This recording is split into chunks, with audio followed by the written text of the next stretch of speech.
Hello, welcome to SquishiVision. I'm here to react to episode 4 of Ahsoka Fallen Jedi. I mean, the fact that I had to watch, or at least react to 3 episodes in one go barely a week ago because of LARP, and then reacting to this one, which is technically the mid-season point. So the fact that there's a bunch of like mid-season revelations kind of feels premature, but and it's like, well, we'd already just started, but actually we haven't. We're halfway through the season. So this is the midpoint of the season. So we a bunch of things. I'm just gonna mute this. It's going off too loudly.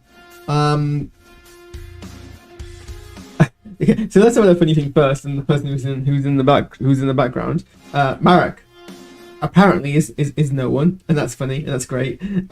We don't need every single character, mook, villain, bad guy, fighty person with a lightsaber to be anyone. I mean, everyone who was like theorizing that Marek was meant to be someone from somebody's past, as if nearly every single Inquisitor we've seen has just simply been another Force user, fallen Jedi person.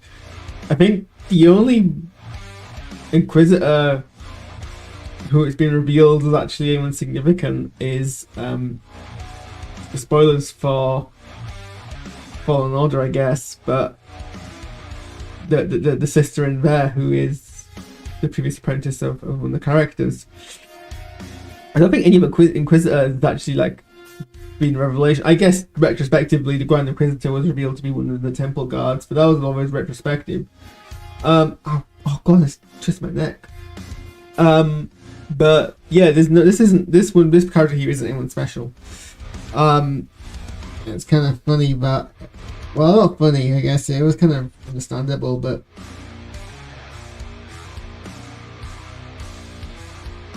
Yeah, this character isn't actually anyone in particular.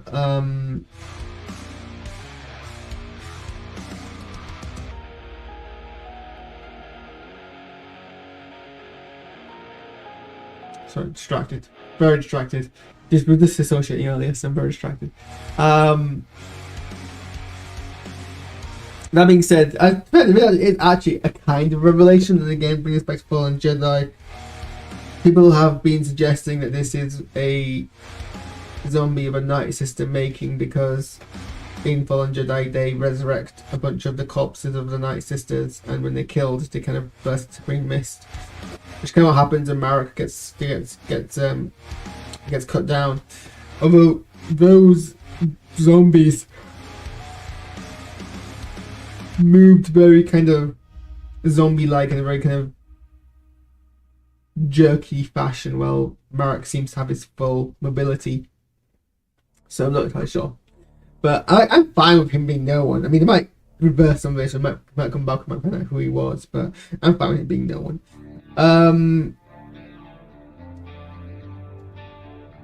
So the big kind of like emotional point of this episode was the conflict of the fact that either they retrieve the map and use it for themselves to find Ezra, or they destroy the map and make sure that nobody finds Thrawn.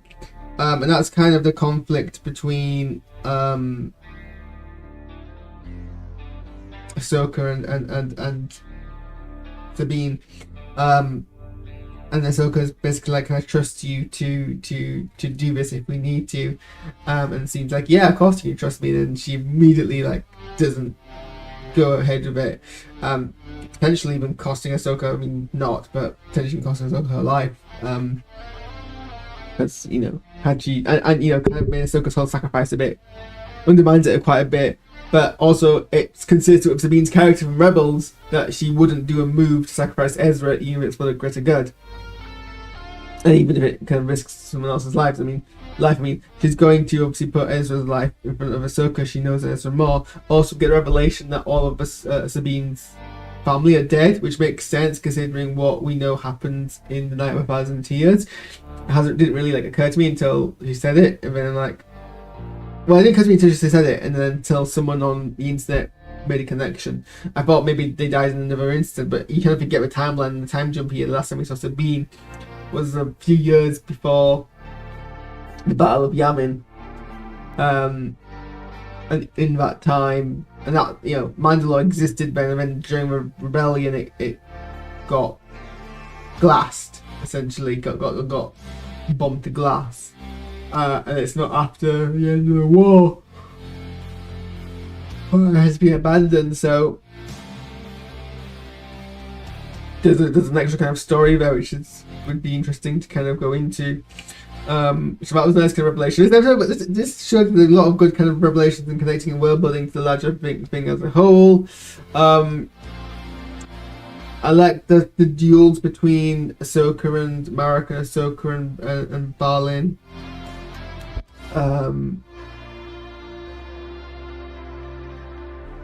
1 second.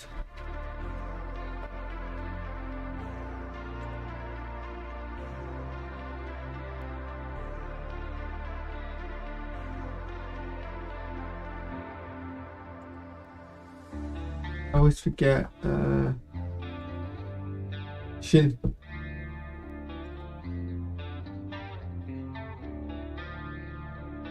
Shin Haiti.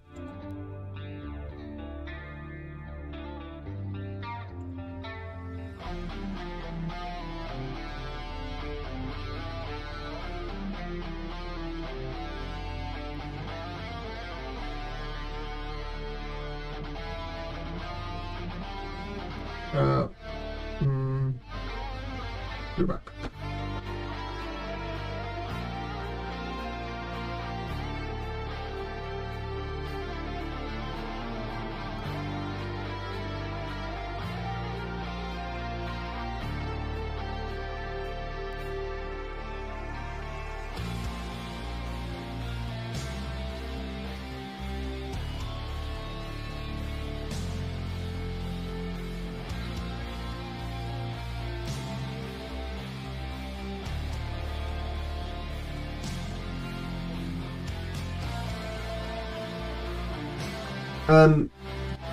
Sorry, I had a thing to deal with.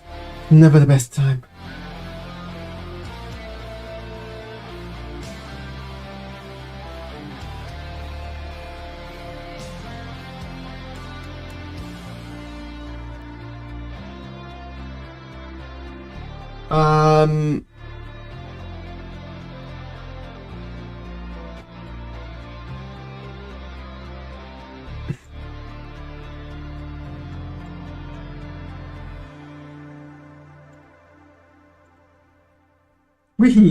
I was saying, I like the duel between Ahsoka and Balin. I keep saying Balin as if he's one of the dwarves from The Hobbit. Balin, Ahsoka and Balin, and Ahsoka and Marek. I like the fact that she didn't dual wield, that she was using one saber, and some people asking what's interesting that she did that. Makes sense. I mean, I'm doing a lot of sword fighting lessons at the moment. I mean, I used to fence a whole bunch, and I still do fence a little bit. I'm not a good fencer. I moved to the kind of European longsword, and one thing I noticed is kind of the extra.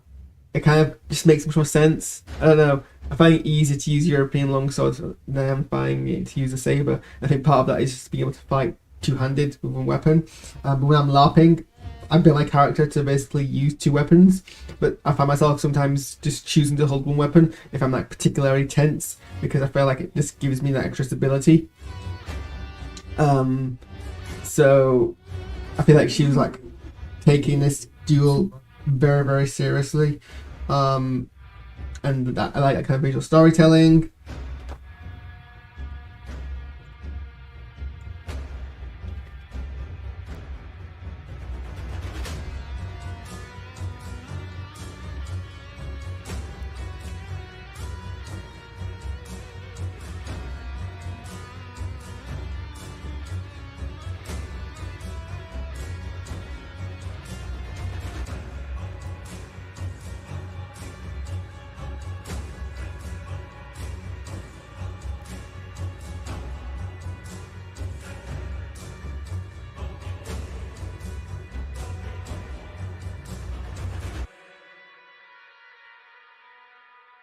Um,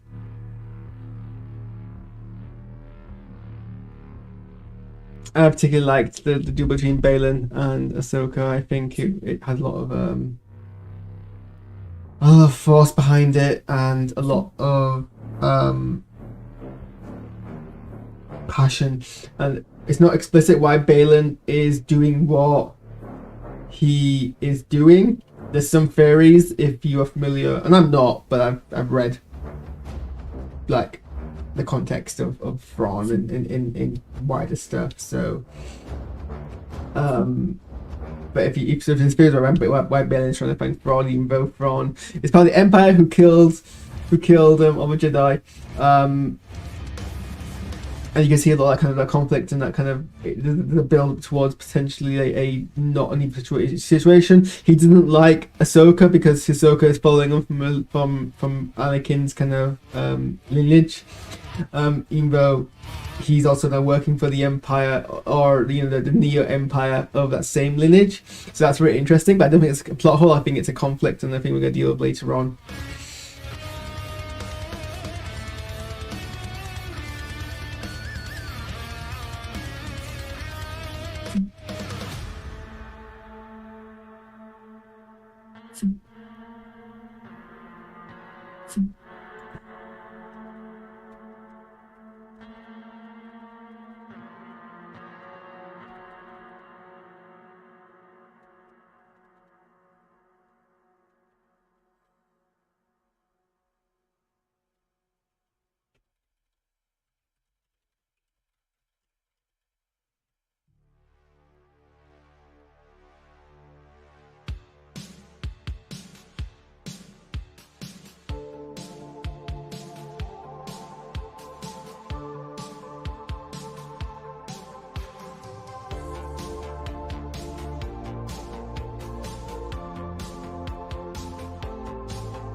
Where was I?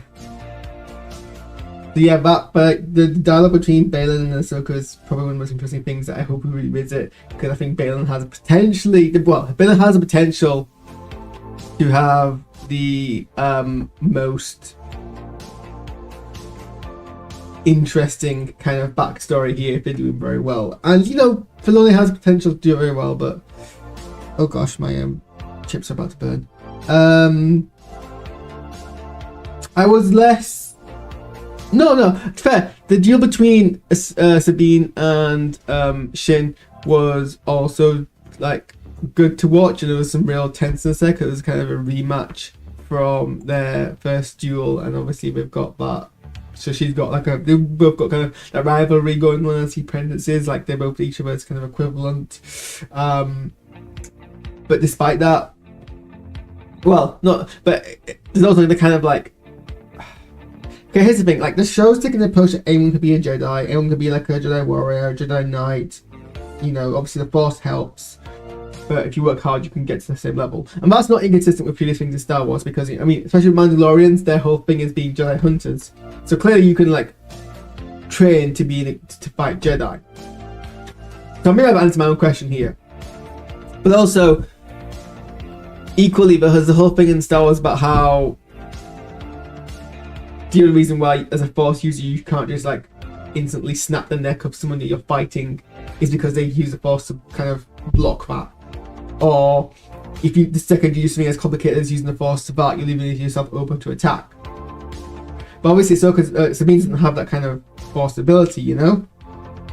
So it should just be an easy fight for someone who's a dark user like Shin to end it. Unless, you know, Sabine's being really, really aggressive, not giving Shin an opening. But equally, you know, I've got to also accept that Star Wars isn't meant to be taken this literally, and we're not meant to like nitpick it as hard, because it's meant to be science fantasy. It's meant to be samurais and mystics fighting against stuff just with a sci-fi layer on, you know? So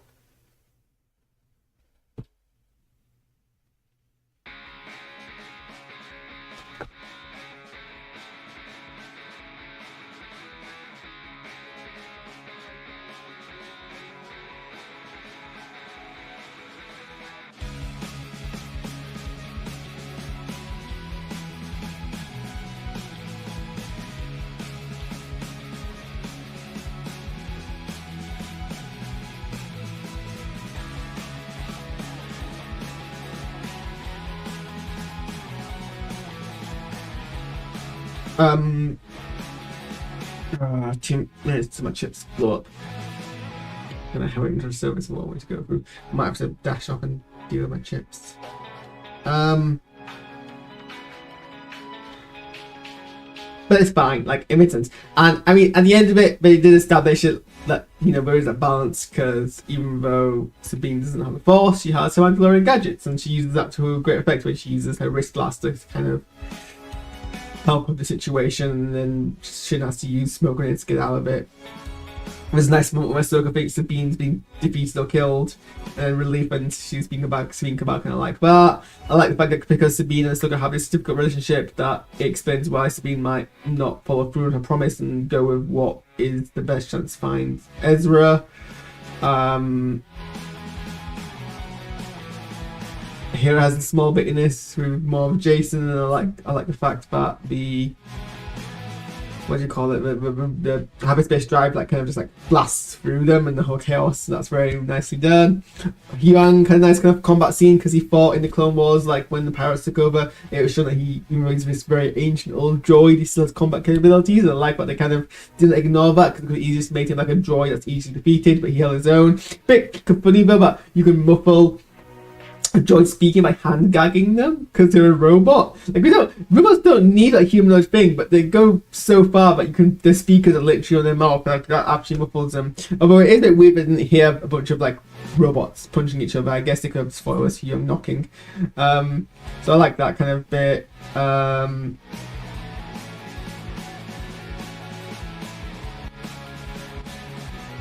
then there was the kind of bit at the end. So people think that Ahsoka's in the world between worlds, and it does have the same aesthetic, so that's very, very possible. I'm not sure why it would be, how she would have got there, and I kind of hope it doesn't really make much sense, but I guess it could be. Or just a similar aesthetic, maybe just this is sort of like the Force layers between layers looks like. But she ends up there and sees Anakin, and in my mind this is just, you know, one of the damn a dozen different Force visions that manifest in moments like this. Like I'm not saying that she's hallucinating and Anakin isn't there, but like he's legitimately there, but she's not being teleported anywhere. She's kind of visioning this, so that was a cliffhanger. I think they've done some smoothing on his face. I'm not sure why they would have done that, because this is like dead Anakin, so it's not as if like this is what he looked like when he died anyway. It's not. I guess they kind of. I mean, judging by his hairstyle, they're trying to make him look like the Anakin that we saw in the Clone Wars, who is again meant to be like an adaptation of the Anakin we saw in Revenge of the Sith.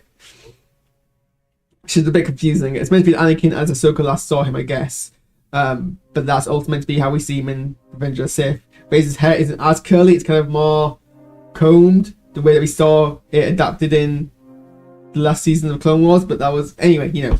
I didn't notice the face moving so much. I noticed there was something odd, but maybe it's just because I'm not used to seeing Hayden Christensen look like this as well, so it's always looked odd to me, and the lighting's weird anyway, so I'm not too fussed about it. And it's meant to be ethereal, and he's dead, so whatever. So yeah, that's the play of things. Interesting to see where they take Anakin and Ahsoka's kind of dialogue. I hope they do it justice, and because I have mixed feelings about how we did the Obi-Wan Vader thing in Kenobi. Sabine's with the enemy, held captive, but kind of also voluntarily there. And they're about to go see Thrawn, who I imagine is probably going to turn up in the end of the next episode. I don't think we'll see Ezra until like the last episode. That's my prediction, or at least later on.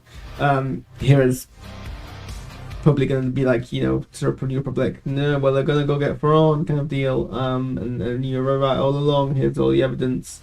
Nice to see Carson. He's always like a really fun cameo. He's really wholesome. We love seeing him. Yeah, there's no thoughts. Probably have more, but I've got stuff to go deal with and my chips. So thanks for tuning in, and I'll catch you another time. Bye bye.